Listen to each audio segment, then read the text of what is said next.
probably know whose car this is. A 62 rookie. It's signed by Joe Pepitone. You got that right, Joe Pepitone rookie. What happened with this is this is a really nice car too, in great condition. Probably one of the best conditions Pepitone rookies I've found. And I sent it off to a private signing for Joe Pepitone because this was the last card where all 4 players were still alive, so you could get it completed yourself. So after I got it back from Pepitone, I sent it off to Phil Lenz, my man Phil Lenz, and they told me to send it to him quick because he's not doing too well. And a couple weeks after I sent it to him, he passed away. So that card disappeared for over a year. And then out of nowhere, I guess their family found it or something and sent it back to me. It popped back up in my mailbox. Wow. I remember the video you mentioned that. Yeah, I talked about that in that video. Yep, I remember that. Yeah, man. I like that card now. It's got a story to it. No, for sure, man. For sure. Absolutely. I love those rookie parade cards. I do too. They look good.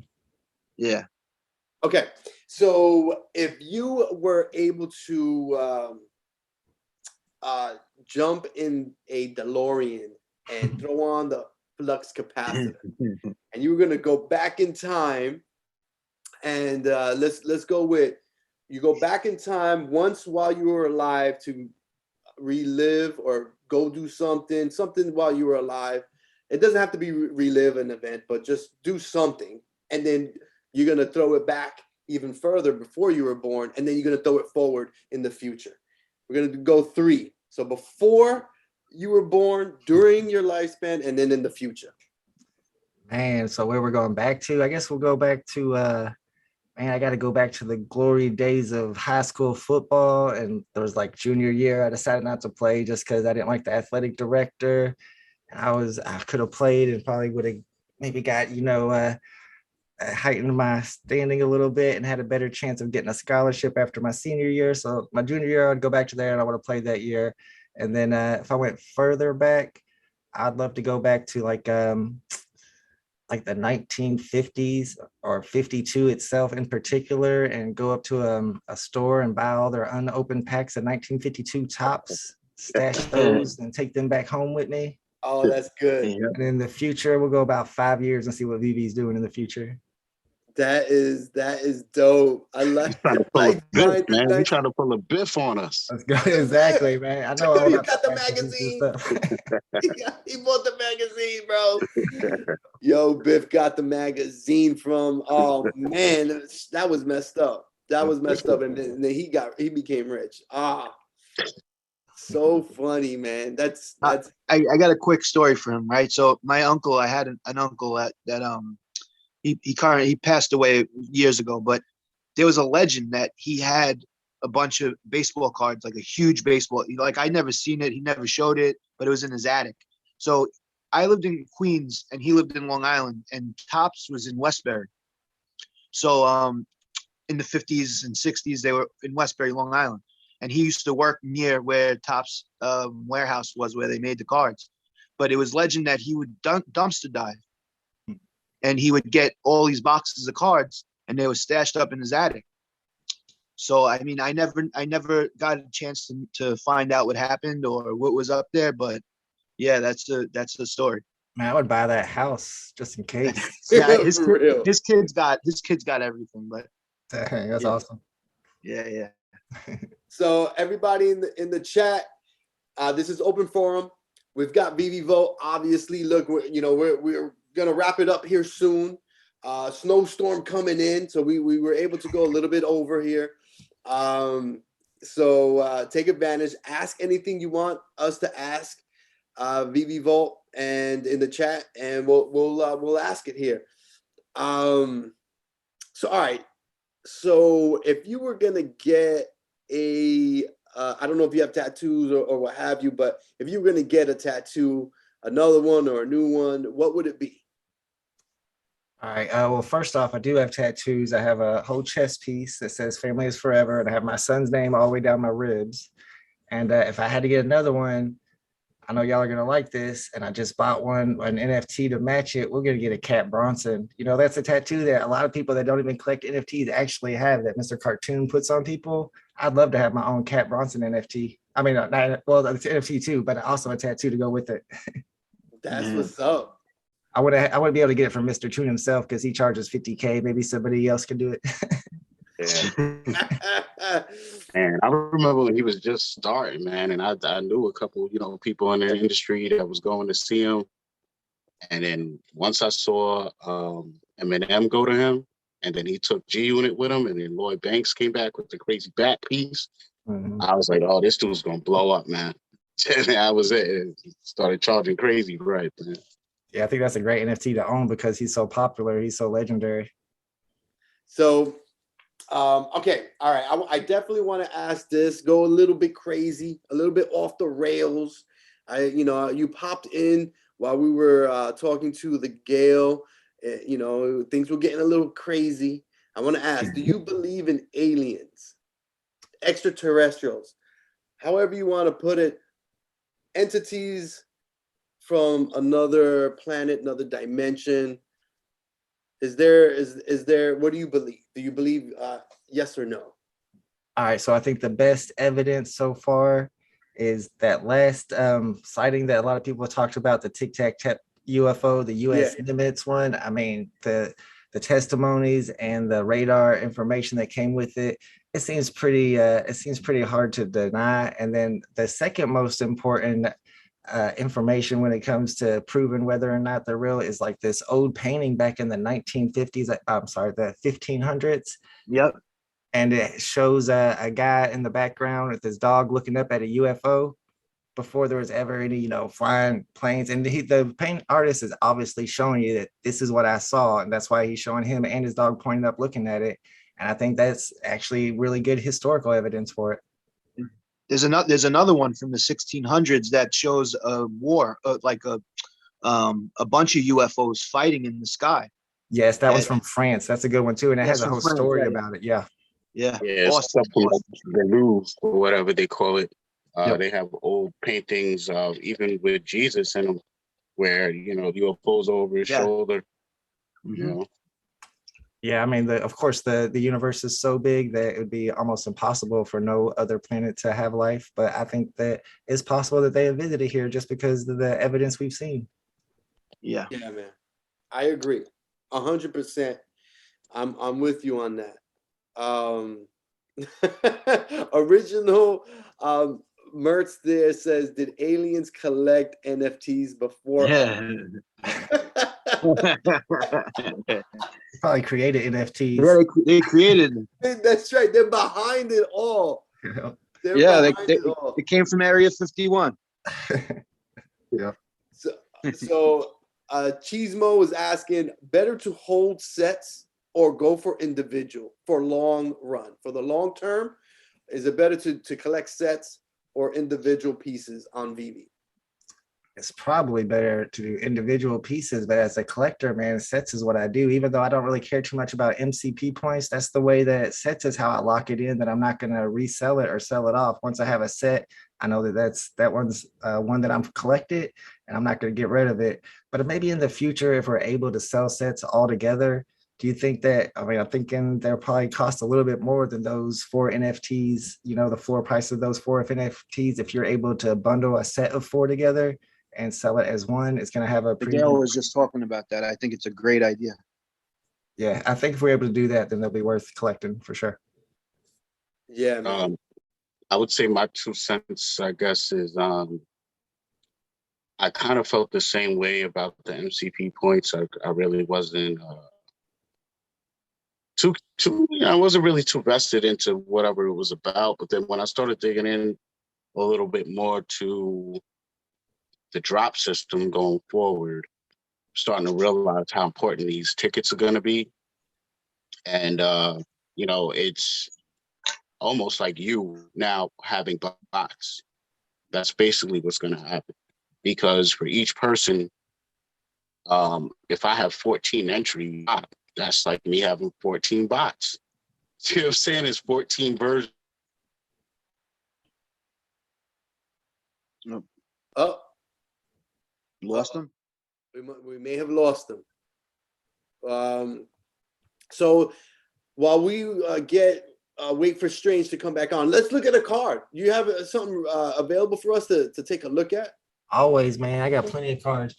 I guess you guys probably haven't heard of this guy. Have you ever heard of Whammy Douglas? I don't. Whammy I'm Douglas pretty sure I had it before, the card. played in the league for 2 years, 58 and 59. I had two each of his cards signed, one, 258s and 259s. He was a pitcher, even though he had a glass eye since he was a kid. And his autograph's pretty hard to get.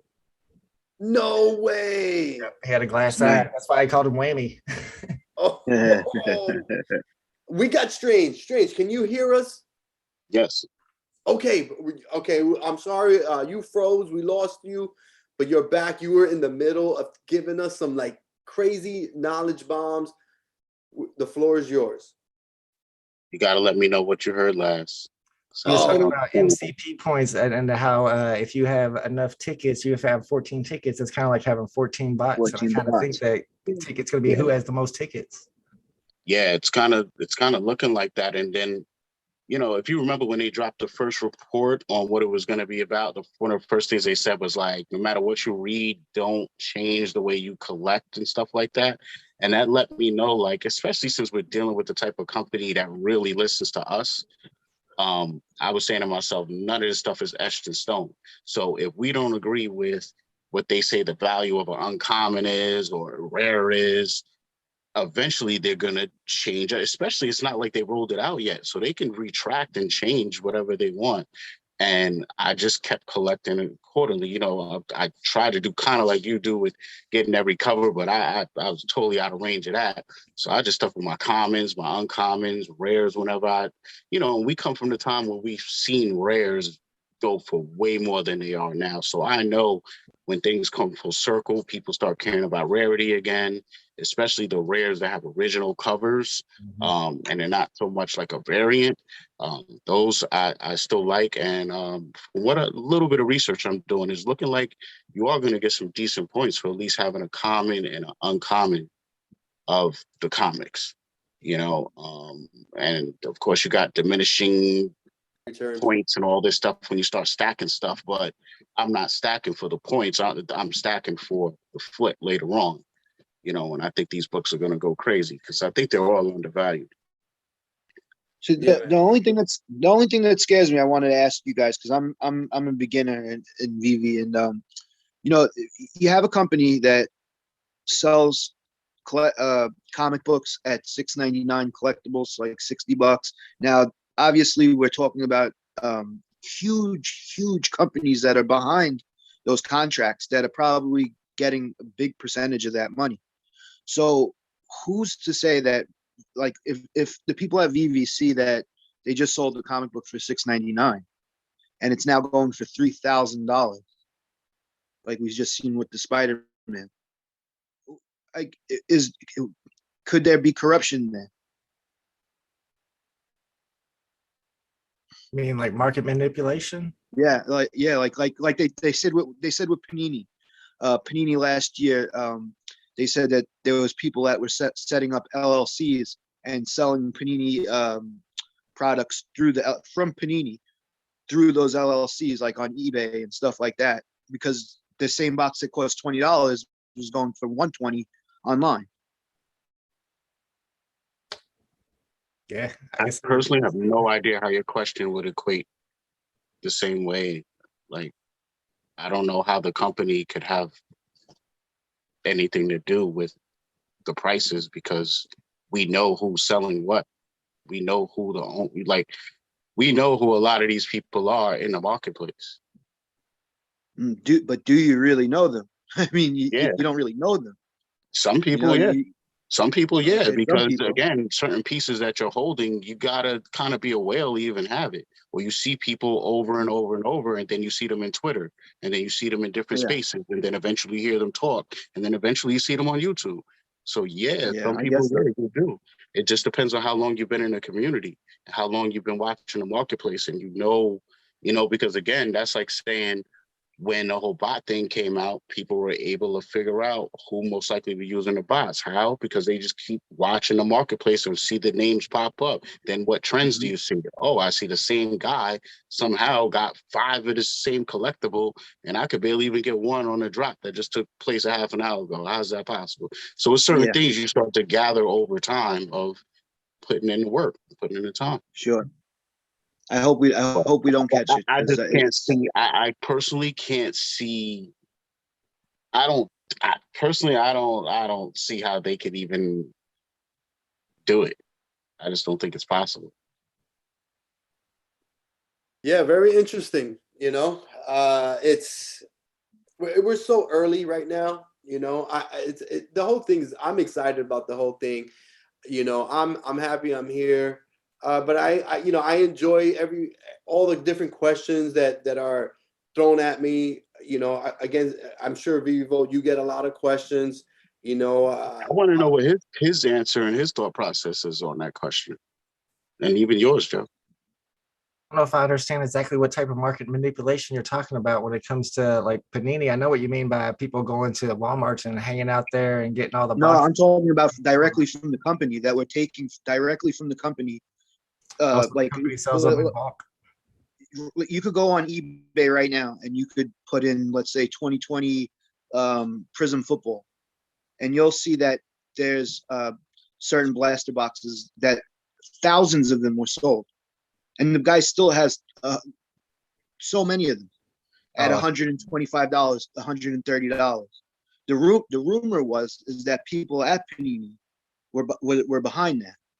So I mean, you know, when you have something that goes to $6.99 and you're making what, maybe 50% on that, maybe $3, $4, and the same item is selling for, you know, 100 times that, you know, it kind of there definitely might be something going on there. You know, people. I disagree totally, because when you're talking cards, first of all, these companies don't even disclose how many cards they're making, much less how many boxes they're making. Versus Veve and all of this stuff is limited print runs from the gate. You know what you're dealing with. Yeah. So how can someone even be like, oh, I'm going to skew 30,000 this way and not even show where it's like, you can't do it. It's whole. Well, they take 40 off the top. Yeah, it's a whole different world. Like, this is a whole different world, and we see where those are going. Those are going to be in the metaverse. You're going to see them serial numbered in the Veve vault, in the, you know what I'm saying, Veve's metaverse. You're going to see the first print runs. You know what I'm saying? You obviously, like, it is no way you're going to work on a project with another major company, much less even a independent artist, and not give them some. That's like me and BC doing my NFT and me being like, nah, I want them all, dog. Like, nah, you're gonna give. That's what I'm just saying. Greed is real. You know, it happens. So yeah, you know, that's the only thing that I'm afraid of. That's the beauty, I think, of the space we're in, is accountability versus those other things you're talking about, like printing comics and printing cards. There's no accountability. We also you have don't even know how much is being moved. What's that? We have the blockchain on our side. So even if we can't see all that information now, they know that in the future, we're going to be able to see all that information. If they were to send a whole bunch of stuff straight from Veve to one person, eventually that information is going to come out because it's all on the blockchain. Exactly. Right. Okay. Yeah. And then in the chat, they're mentioning that, Veve makes money on the flips when it's resold multiple times. Yeah. That's where the real money is. I mean, that's the real deal right there. Imagine how much money Marvel and all them make, man, on a resale. Like, every time we sell these things to each other, they're making money. Like, this has to be one of the most profitable things they've ever engaged in. I mean, their movies aren't making money like this. Like, when a movie theater closes, that's it for that revenue stream. This don't never stop. So someone's selling a comic for who knows how much. I don't care if it's $11, they're still profit. Like, they didn't do nothing. It's crazy. No, I know. And again, everything it will be on the blockchain, where we'll be able to go and look and see, you know, where. Right. That's what I'm like, you know. And also too, real quick, Joe, at some point we will be able to see if the NFT is owned by David Yu or any of these employees. Yeah. That again. Well, I don't think they would use their actual names, but you have to. I mean, I guess we could figure it out. You have to, bro. They're going KYC soon. All of this is on the blog. Like, it's all goes back to wallets. You know what I'm saying? This is how people know who whales are and stuff like that. Like, yeah, it's all just, again, I don't know how much deep into the crypto you are, but there's people that can access websites that shows you who owns everything because it's on a blockchain. It's public information. It's interesting. You know, I don't think that they're up to any shenanigans. That's where I'm gonna go ahead and vote. That's where I'm at. And yeah, I guess you could say like, yeah, he could, you know, use, I don't know, a friend's account Right. or something. You know, but I'm saying no. My vote is no. I don't think that that's happening. I think they're pretty transparent, especially kind of, you know, with the blockchain. You kind of forced into being transparent. And the thing is though, where Eddie's